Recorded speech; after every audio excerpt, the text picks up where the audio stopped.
On a d'abord travaillé un personnage, donc vraiment on a travaillé la forme, un corps, une énergie, surtout pas le mental, surtout pas une construction dans la tête, non, que de la chair.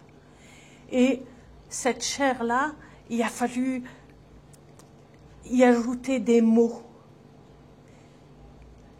C'était rigolo parce qu'au début, il n'osait pas. Quand il est tombé sur les textes de Matei Wiśniek, il n'osait pas. C'était très compliqué. Puis petit à petit, c'est comme si les mots étaient rentrés dans la peau, dans le... Voilà, c'est arrivé jusqu'à la bouche et c'est sorti vraiment comme quelque chose, comme de la matière. Et c'est ça qui était étonnant. Ce qui marchait très bien en plus, c'est que, alors c'est Théâtre décomposé ou L'homme poubelle, et alors Matei Wiśniek dit qu'il faut réinventer sans arrêt ce recueil de textes, et Hassan réinvente sans arrêt ces textes-là. Alors, il dit toujours les mêmes mots, mais c'est toujours avec une énergie différente, avec une intention différente en fonction de comment ils sont à ce moment-là. Et par exemple, si quelqu'un arrive en retard, eh ben, il faut recommencer l'histoire pour la personne qui nous fait l'honneur d'arriver en retard. Donc, c'est toujours sur l'instant.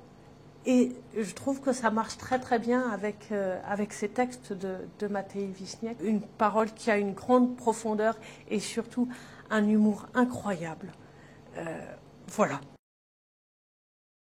Je sors de ce spectacle assez bouleversée parce que le texte est très fort, il est remarquablement interprété, c'est complètement grave et avec cet humour et ce côté burlesque et absurde, enfin on sort de là complètement chamboulé, comme d'ailleurs l'acteur nous chamboule pendant le spectacle. Voilà.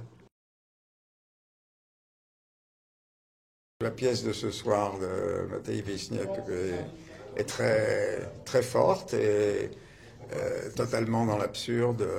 Les lavages de cerveau, enfin c'est tout à fait caractéristique aussi de son théâtre. Nous avons vu d'autres pièces de Wiśniek qui étaient plus politiques, on va dire, peut-être plus explicites au plan politique. Là, bon, ça ne l'est pas explicitement, mais on voit bien le caractère des humains qui sont un peu déshumanisés et laissés pour compte, notamment dans L'homme poubelle, bien entendu.